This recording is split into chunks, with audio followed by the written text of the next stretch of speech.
Welcome to the Charleston Marketing Podcast, powered by the Charleston American Marketing Association, broadcasting from our home base at Charleston Radio Group. Thanks to CRG, we're able to talk to the movers and shakers of Charleston, from economy to art, from hospitality to tech, and everything in between. These leaders have made a home here in the Lowcountry. They live here, they work here, they make change here. Why? Let's talk about it. Here are your co-hosts, Mike Compton and Kim Russo. Welcome to the Charleston Marketing Podcast, brought to you by the Charleston American Marketing Association, where we have conversations about marketing with the who's who of Charleston. We're recording out of the Charleston Radio Group here in Charleston, South Carolina. My it's name a is Charleston Mike. Show, y'all. It's all about Charleston. Missed it. It's Charleston. Right. My name is Mike Compton. I'm your host and also your Director of Membership Experience for the Charleston Marketing Association.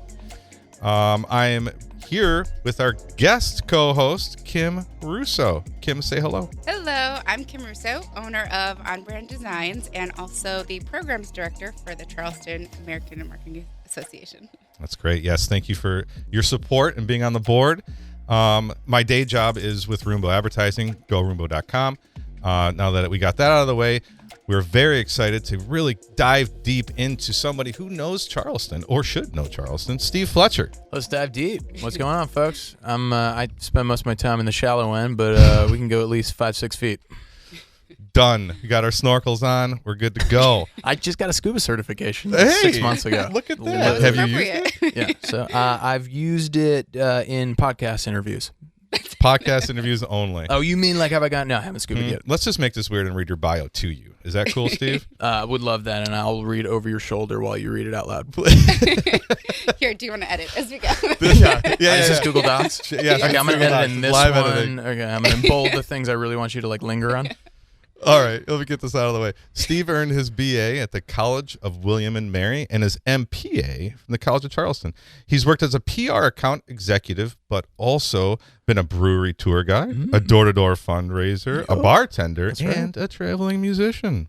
Since 2019, Steve has been advocating for the Lowcountry's local independent businesses. Steve hosts and produces 2 podcasts, not 1 but 2, that has been selected as finalists for the City Paper's Best Local Radio Show.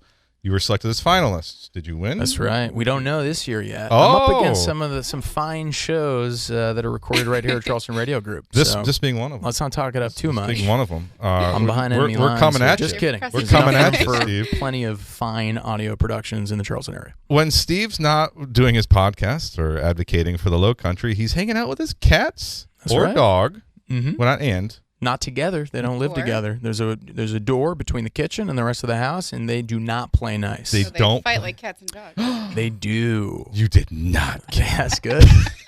Exactly like cats and dogs. All right, either that or you'll find him rummaging through the records at great cat music or I'm a cycling big with his rummager. wife. He's a rummager. We're going to get to Love a some good rummage. really good stuff here, Steve. Once we stop giggling. Rosemary cheese scones? Those sound delicious. At Evo? Or is it EVO? It's Evo if you're in the know. But you can say EVO. I was going to say, if you know, you know. If you know, you know. Rosemary goat cheese scones, big fan, and highly recommend it to your listeners. Go check it out. Evo, right on East Montague and Park Circle. Delicious scone. They've got things for the sweet tooth out there as well, but I'm more of a savory breakfast man myself. We're big into shout-outs here. That's good, because I've got shout-outs in both back pockets. I bet you do. Let's talk about those back pockets, Steve. Lowcountry Local First. When I did research back in 2018, I was going to move here in 2019, Lowcountry Local First came up high on my radar as just a really, really cool organization to belong to, just to be associated with. And then you had this cool co-working space. And then you have over 500. How many members do you have? Yeah, right now we've got, I think, just over 500. It's the highest we've had in a while. What? Give us what Lowcountry Local First is, please. Yeah, sure. It's been around for about 15 years now. Lowcountry Local First is a local economic development nonprofit based right in downtown Charleston, South Carolina. But we serve local independent businesses and local independent business owners from across the entirety of the 7 counties of the Lowcountry. And by serve, I mean we support those businesses and entrepreneurs through a number of different ways, through direct support programs like workshops and webinars, through setting up opportunities for them to network like our Good Business Summit, and by launching public awareness campaigns directly to the wider citizenry of Charleston to remind them why and how it's so important to support local independent businesses. So those are through campaigns like Eat, Drink Local Month and Buy Local Season. And it's all about just getting folks to, think more intentionally about shifting some meaningful percentage of their spending dollars to local independent businesses, because we believe that improves the community in a number of different ways. What qualifies them to be a part of the community?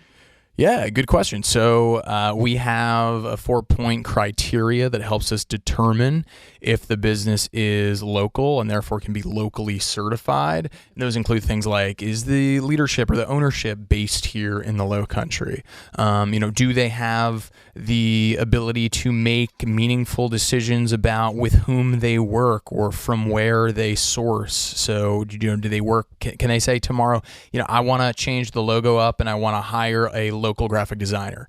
Right, we got one on our hands right here. Lauren, I just found out moments ago, On Brand Designs. What's up? You got to become an LF member. We'll get you synced up with a lot of our members.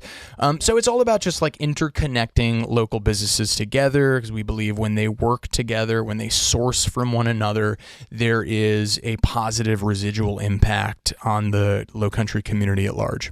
Do you have to be in business for a certain amount of years, be here in the Lowcountry for a certain amount of years? Great question. No, you don't have to be in business for a certain amount of years. We've got businesses from all stages and ages and industries, which is part of the beautiful, diverse fabric of our ecosystem.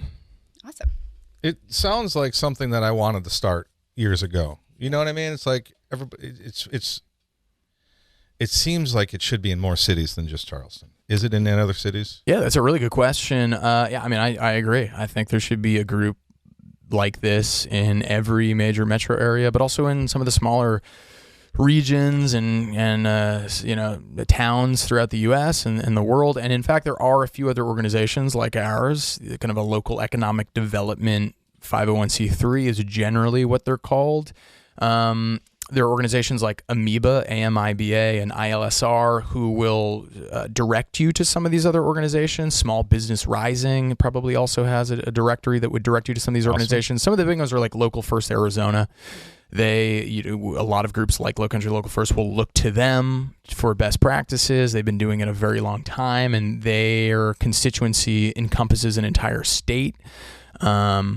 Sorry, I'm looking at the sound guy right now, Ellison, on the ones and twos, and he had asked me earlier if I use my hands at all when I speak, and I said, yeah, maybe, but I'm realizing as I'm almost like endangering the lives of my two co-interviewers that the answer is an emphatic yes. I keep moving this way.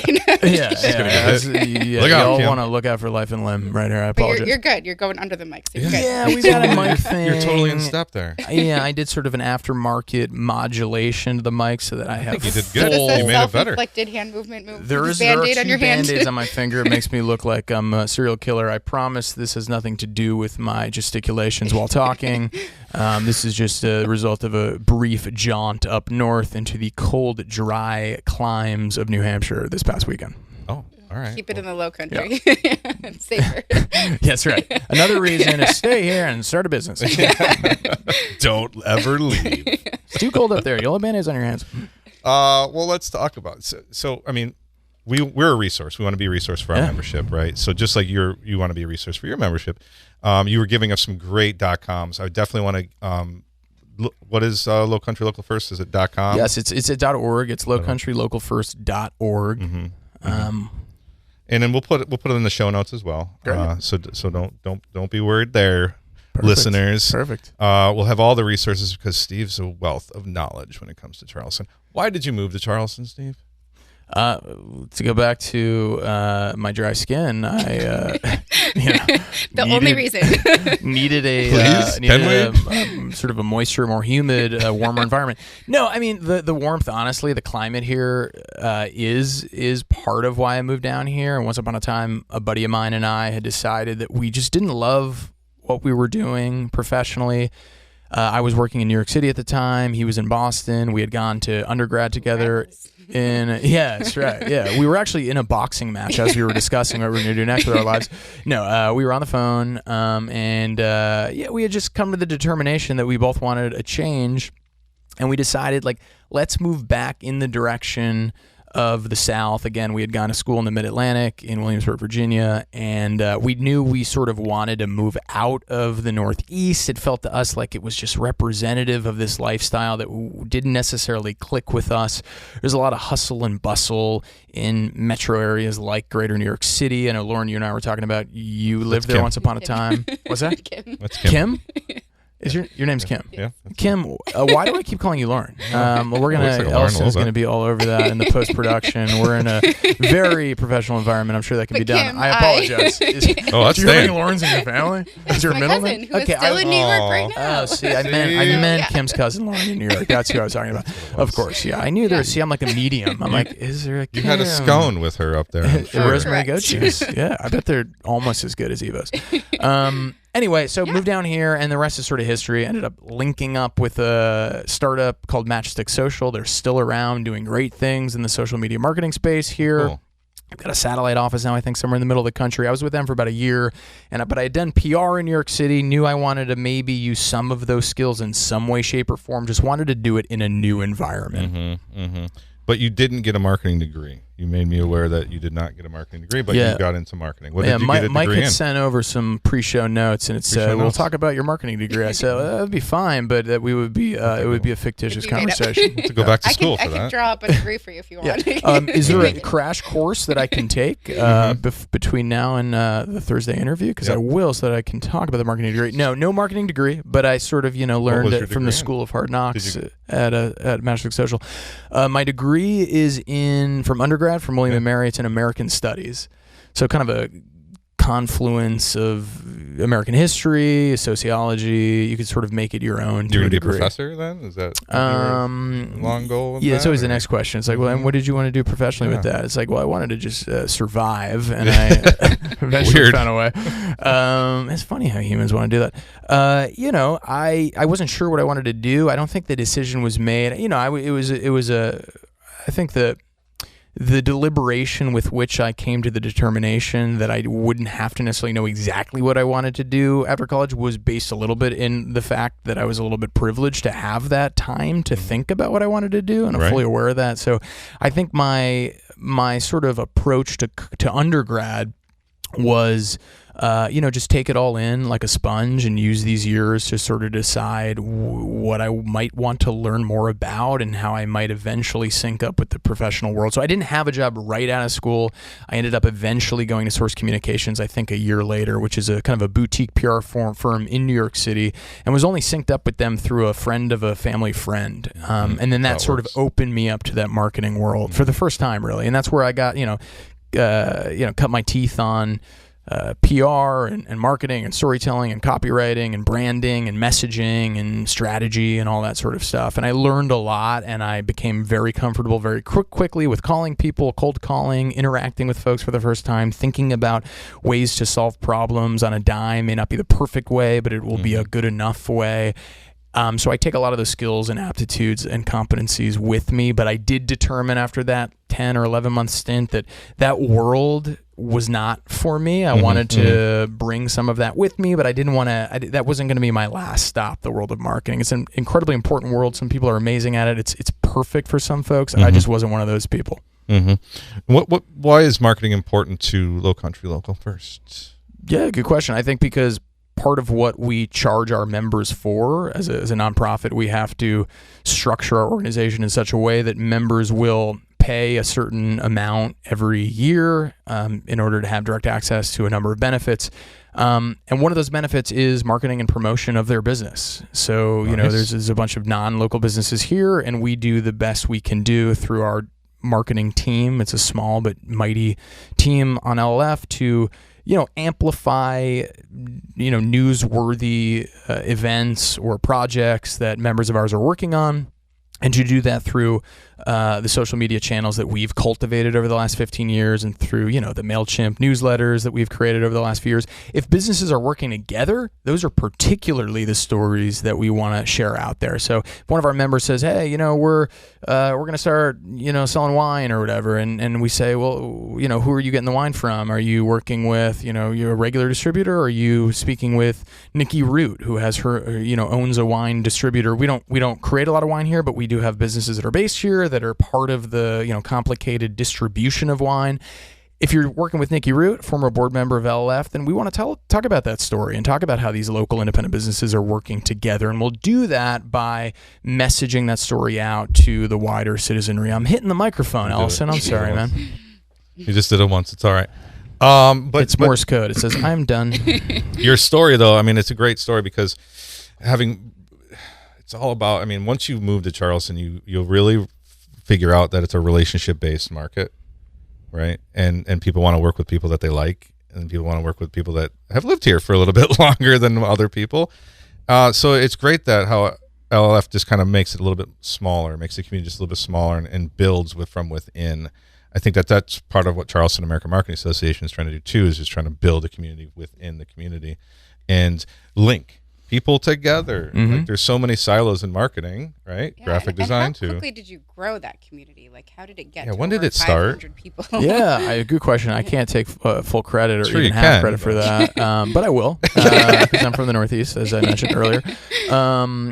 Yeah, the membership number ebbs and flows, as you can imagine, Sure. Based on a lot of different factors, one of which is, a global and unprecedented global event like the pandemic we all just worked our way through, definitely impacted in a number of unprecedented ways the size of our membership. I'm sure you all can relate as well as being a membership-based organization. Yep.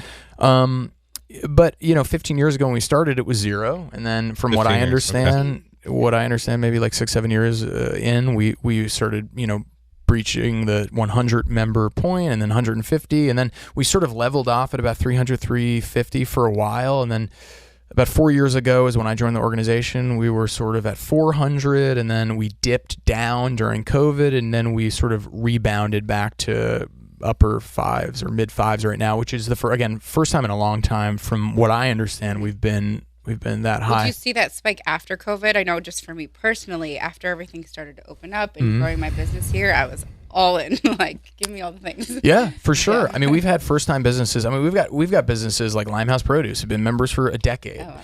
But we've also got a lot of businesses that have joined for the first time, I think, since COVID. A lot of folks saw what we did during COVID. We had micro grant programs where we just gave businesses $1,000 if they filled out a Google form, and we determined they needed it immediately. We tried to make our resources as accessible as possible to as many entrepreneurs and businesses as possible.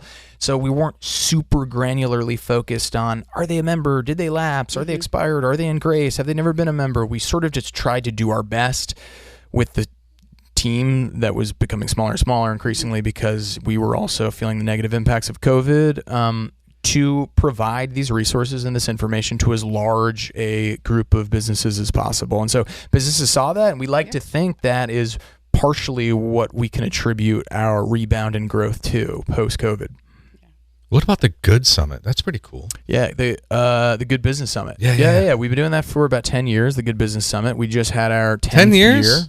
year. Yeah. And this was my first year producing it back in February, so that was exciting. It was a learning experience. It was What did a lot you of learn, fun. Steve? I learned a lot. I learned, there was a lot of moving parts to putting together a conference for business owners. And What is it? A couple days? It's one day One at day. Charleston Music Hall. Yeah, all day. Mm-hmm. All day, full day event. What kind of businesses do you have? What is being good? What is the good business? What does that mean? Yeah, the idea of the conference, since its inception, this has been the idea. Like, it's important to lift up businesses that are locally headquartered. As I mentioned before, there's a lot of positive outcomes. It increases the tax base of the local community, which can do things very far-ranging, small things like filling in potholes, bigger things like improving public education. But it can also create good-paying, sustainable job opportunities for your neighbors, for your friends, for your families. It can fuel the dreams of your friends and your families. it creates a unique, vibrant, the research shows that when you are consciously as a community supporting local independent businesses over some of the big box stores and the chains and the non-local folks, it creates a vibrant community that people want to live in, people become proud of, people want to move to. So there's a serious economic rationale for supporting these businesses as well. Mm-hmm. But we also said, well, it's important to lift up the importance of supporting these local independent businesses, but what if we also then kind of like pivot, speak directly to the businesses and encourage them and try to inspire them to become more aspirational? So to be a business that isn't just focused on bottom line, but to think about how they can be responsible stewards of their environment, of the folks they employ. Like, how can they very consciously and intentionally improve the Lowcountry through the ways they interact with their guests systemically and in real time, face-to-face, synchronously? How can they think about being again, a steward of the ecology of Charleston? We have a big responsibility to think very, very specifically about the ways that business can and cannot impact positively and negatively the marshlands and the protected lands here and the endemic grasses. And flooding is a major issue. So can businesses do certain things operationally to mitigate some of the encroaching seawaters that eventually will prevent business from being a thing, and by the way, life from being a thing in 30, 40, 50, 150 years.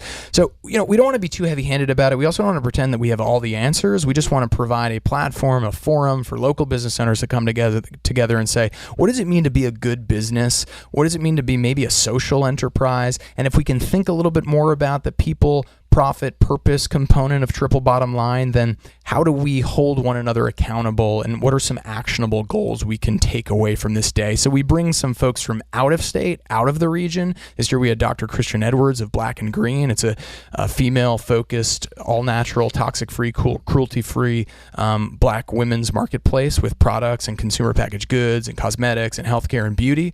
She gives advice. She also provides a platform for all of these underserved, underheard Black artisans and craftspeople to sell their products on a site with a lot of exposure.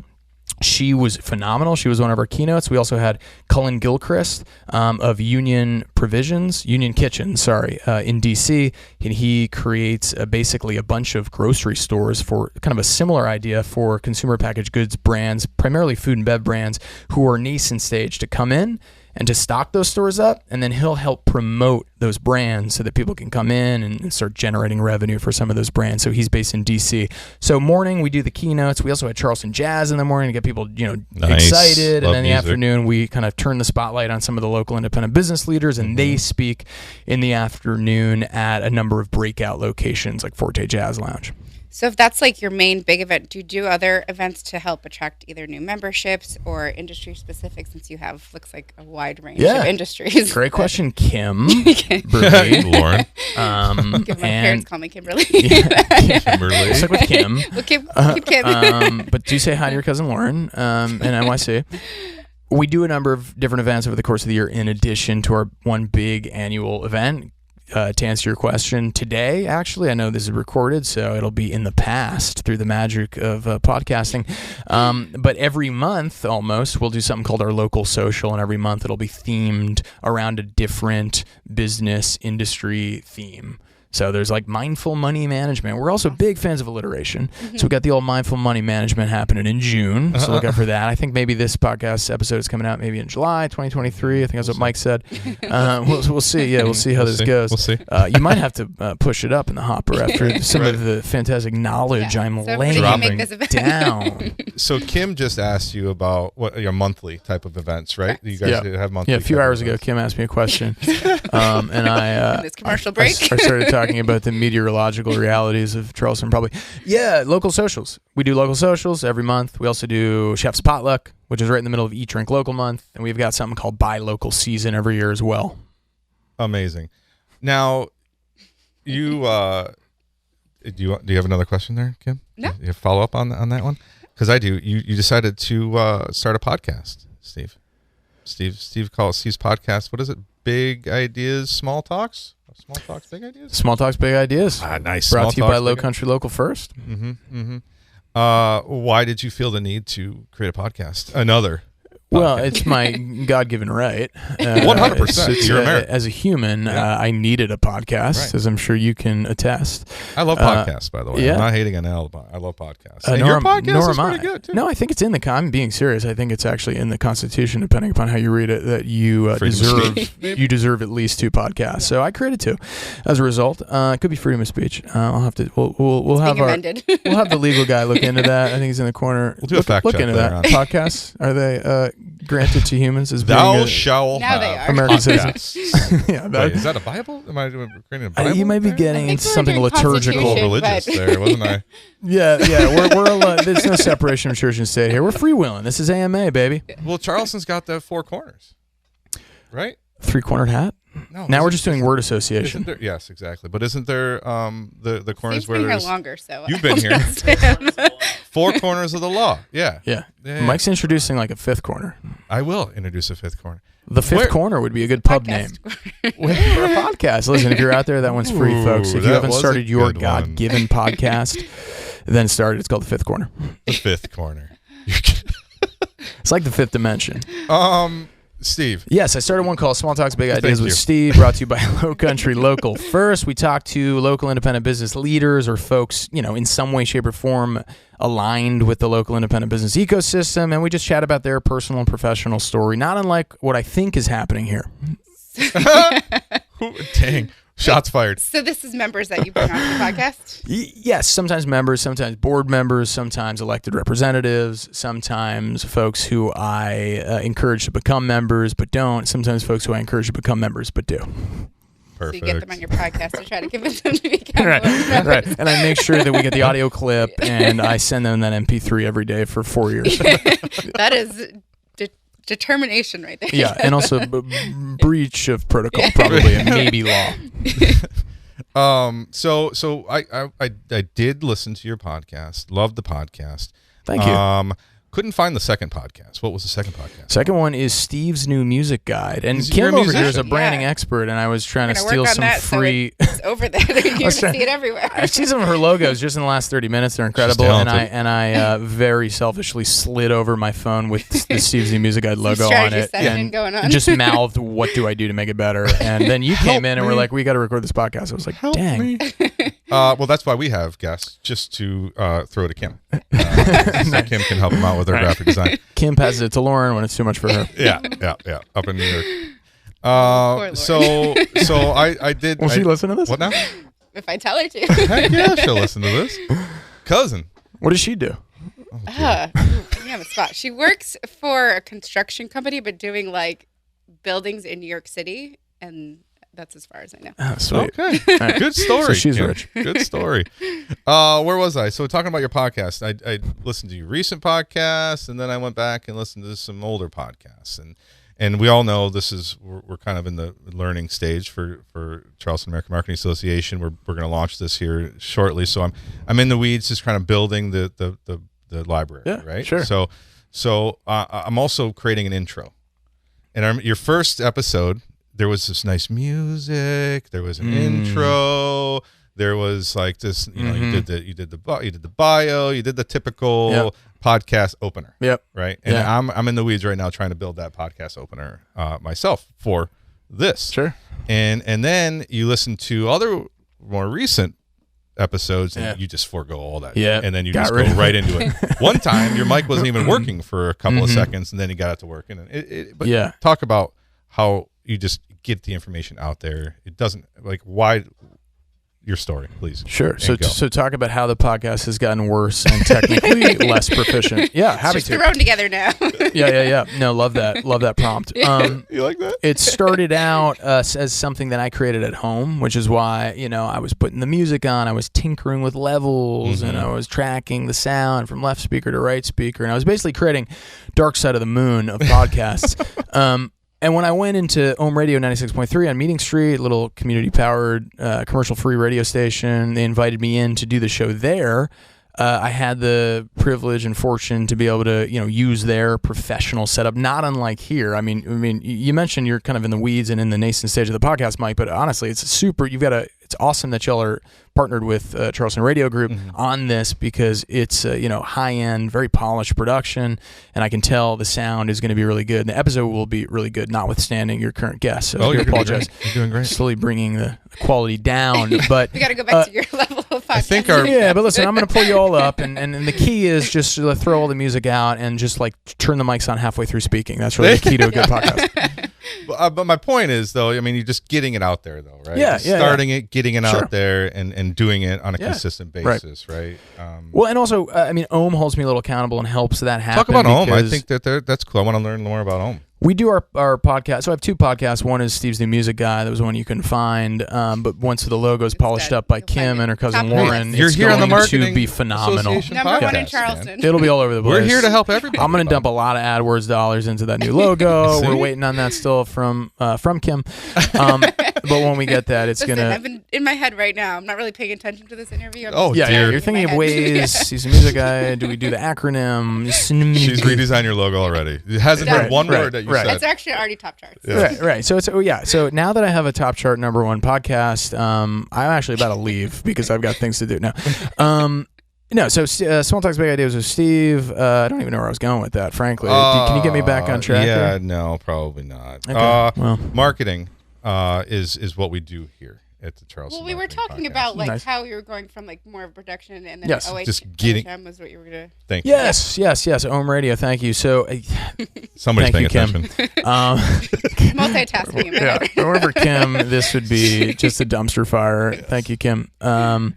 So basically, Ohm Radio gives me, keeps us on track because we sort of have a, tentative schedule every other Monday at 12:30. I drive the 5-minute drive from our headquarters on King Street Extension, downtown Charleston Peninsula, over to Ohm Radio, right on Meeting Street, and I'm able to interview folks, sort of freewheeling interview style, and it's live from their studio. And so, if there's dead time or dead air, you sort of have to fill it. And so maybe that's why I've developed this unsavory habit of speaking before thoughts have formed. But it is good for radio, from what I've understood. That gives the authenticity to it too. People nowadays, that's all they want is authentic and you. Just unfiltered, straight from my prefrontal cortex. You write. You have to be a writer. So I write music a little bit. And I used to write more, and I'd like to get back into it. Yeah. It sounds like your first job in New York, you did everything. So that's true. They threw me. And I'm still filing lawsuits for the child labor disputes there. But no, it did. It gave me a lot of skills that I still use, and some of that, you're right, is copywriting and kind of thinking about ways to put words together. I do think communication is really important, and I love reading. I feel like it's not a very cool or sexy pastime, but I, particularly in the last few years, have gotten back into reading. I read a lot of nonfiction. I wish that I loved novels the way some of my friends and my wife does, but I'm a big nonfiction reader, history and sort of micro histories and stuff. So the written word and the spoken word are really important to me, and I think they can be really powerful. Yeah, no, because you're a very smart man, Steve. It's all really that's a facade. I appreciate that, and I'm sliding over a $20 bill in Mike's direction. I'm gonna need 40. We got to kind of wrap things up, but one thing we didn't talk about was the co-work space. Yeah, I would love to. We've got a lot of solopreneurs. We've got a lot of smaller agencies who need space, whether they have a dedicated space. I know I use a shared space called Serendipity Labs. Nice. Actually thinking about making she shed. She uses her she shed. Talk about how cool space you have up there in Somerville, but it's not in Somerville. No, it's on Somerville Ave. See? Yeah, let's talk about a marketing headache. That's a bit of an obstacle to surmount when you're trying to describe to people where we're located. Right. We're downtown on the peninsula. It's called Local Works. It's a co-working space, as you mentioned. We're contract free, creative, professional workspace for folks who want to be in an environment that is rife with local independent business leaders. So we're not only filled with folks who own local companies, but we are disproportionately filled up with freelancers, independent contractors, entrepreneurs, artists, artisans, craftspeople who own or are in some way, shape, or form associated with a local independent business or service company. So you don't have to be a member of Lowcountry Local Correct. First. Don't have to be a member. If you are a member, you get a discount. You'd be hard pressed to find more affordable space, I'd say. And we are right downtown. We've got all of our amenities baked right in. We're not charging you an arm and a leg and a token and a coupon for an extra hour in the conference room. Right. It's like, just use the conference room. Right. Just go take your free coffee from locally roasted coffee maker, Coastal Coffee Roasters out of Somerville. Speaking of Somerville, There you go. everything in the space is outfitted and furnished and sourced from local vendors, from our countertop to our chairs to our custom furniture. We use the Office People and Walburn Covil, who are two awesome office supply stores when we're looking to source our office supplies. There's almost anything that you would need in an office environment that you can find from a local independent, Lowcountry headquartered, mom and pop, often family run store. So we're never ordering from any of the non-local competitors. If you need paper products, Port City Papers, I mean, the list goes on. So we're sort of trying to model behavior that we think is important to kind of embrace as a local independent business leader, but we're also creating a space that's super affordable, really accessible, and filled up with like-minded local independent business leaders. And as the program director for Charleston AMA, can you host events there, like one-off For events? sure. Absolutely. Yeah. Charge a double. Come reach out to us. Yeah. Well, depending upon how the logo turns out, it might be half price. Oh, boy. We'll see. We got Don't work to quote do, me on Kim. that because I am being recorded. But yeah, no, it's a great place to hang out. And yeah, so free. Basically free. Sure. That's fine. It is a really cool place. And if this is wrapping up soon. If not, pretty soon we'd be paying Kim Right. to come host an event there. No, but seriously, if folks are listening in, they want to come host an event. If you are a member of Charleston American Marketing Association, or you're someone who just had the happy, fortunate serendipity of landing on this episode, and you're in the Lowcountry area, and you want to come check us out, there's no shortage of ways to get involved with Local Works or Lowcountry Local First. Even if you're not an owner or associated with a local independent business, we want to work with you in some way, shape, or form. There's some way, like, you live here, you breathe this air, like you're perhaps raising a family here, like you are invested in the future of this place, and we all need to work together in a positive way to create a community that works for all. Well, is there any like mentorship opportunities? Because if you're inviting all these people, and maybe there's somebody who's transitioning and wants to become an entrepreneur or doesn't know where to start, are there those mentorship opportunities? Totally. We've got a program I didn't even talk about because we do so much, but it's called Good Enterprises. So much. And it's been around for as long as I've been there, about 4 years. We've graduated 200 students through it. It's for traditionally overlooked entrepreneurs. It starts with a 12-week crash course called the Community Business Academy. I had no idea. And in that program, we match people up with mentors and folks. That's and awesome. typically it's with folks who are with People to local send your way. businesses. Yeah, please do. That would be great. I mean, we're always looking, whether they're in finance or whether they're in marketing or whether they're in real estate or legal. I mean, there's tons of things that these nascent stage business owners need help with. And we're always looking at ways to connect them up with folks in the area who know a thing or two about them. Awesome. Well, we're proud to be connected with you guys at Lowcountry Local First. Well, likewise. We're very, very happy with what you guys do and how you advocate for us and for our city. Can't thank you enough. You and Jordan is right. Who's your our director of marketing? Yep. director of Jordan marketing, and who's your CEO? Right now, the executive director is Jackie Berger. Executive director. Nice. Shout outs to them for their leadership. Yes. And you for doing it for so long. I mean, it's been how many years now? since Yeah, you well, it's worked been there? I'm going into my 5th year in May, and I started out running that co-working space, and now I'm remember the that. director of economic development, so I'm doing a little bit more. I appreciate that. Now I'm talking about podcasts on other it's podcastception, Love it. basically. That's part of my current role. Podcastception, See? another So podcast smart. idea. Podcast and a So podcast. smart, this guy, Now Steve you put Fletcher. this podcast on your podcast, and that really is. Whoa, Well, we're- that's the we're- 6th corner. We're waiting for the sixth corner. We're waiting for the invite to be a guest on his podcast. That's why we invited That's him on right. our podcast. Wow, yeah, you're learning. I'm just, That's what you got to do. It's Just about gonna throw it getting out it in there. audio format for posterity. You send me that MP3 every day for 4 years. yes, sir, I will. You might as well sign something. Yeah, let's just do it. Why Right. not? There's this blindingly bright video light on me. I've got video Oh, yeah. footage. I've got Wave the camera. Just audio need your evidence. John Hancock. Yeah. Let's That's just get a calligraphy quill pen, and That's there'll all be right. no way to breach the contract. You can just pick your hand. We'll shake hands. We'll do blood brothers. All right, we'll do that. We'll do that outside Take the. it to Yeah. Other finger. Let's do You it. got a band-aid on that. I do Oh, have a band-aid. no, I'm ready to go. You're already halfway there. Just band it up. Already halfway there. Kim, any closing comments? Oh, I mean, this is awesome. And like learning and education for me is being a fairly new local, low-country entrepreneur. So Love it. Yeah, on-brand designs. Did you learn anything, Kim? Did you learn anything from Mr. Fletcher?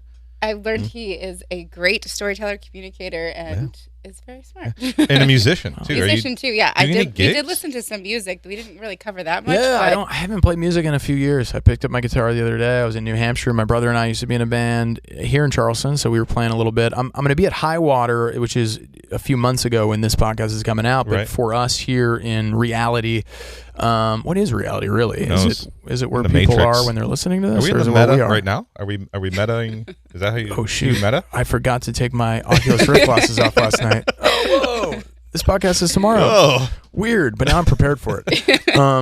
Yeah, so I'm going to High Water, which is a really cool music festival right down the street from where I live in Park Circle, Riverfront Park, North Charleston. And I've got a media pass for that for Steve's New Music Guide. So I'm still in the music world. I'm just not performing like I used to. So is the music, when you started your podcast and you were saying it was like a lot of music production value, was that background what kind of made you go really Good into question. that? Yeah, I've been doing sound engineering for like 20, 25 years. So yeah, I love like technology and sound and like getting in there and trying to make. For a while I just used GarageBand, which is the free software on your Mac, and I felt like I was at sort of the ceiling of what that program could do, and now I'm trying to learn like Adobe Audition. There's so many what's called digital audio workstations out there for folks who are in the know. And I know maybe 10%. I'm like tip of the iceberg, but I find it fascinating and really creative to get in there and tweak a bunch of different knobs and buttons and try to make something sort of come alive in the audio format. You can't see this, but Ellison is like, yep, he's tweaking right now. Our audio engineer is Like tweaking scratching. right now. Ones and It's gonna twos, turn into a baby. DJ. Hey,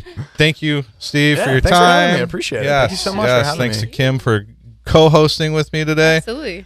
Thanks to Ellison on the ones and twos from the Charleston Radio Group. Thanks to Jake Cosmore of Cos Films for shooting this. Don't like us, don't follow us. I hate it when people say like and follow and hit the subscribe button. gotta If say they it. not You just said organic, it. You just have said to it, say though. I actually don't say it. That's probably why You no don't one's say following it. us. We're gonna. I need to start saying We're gonna do a it. test study. Don't.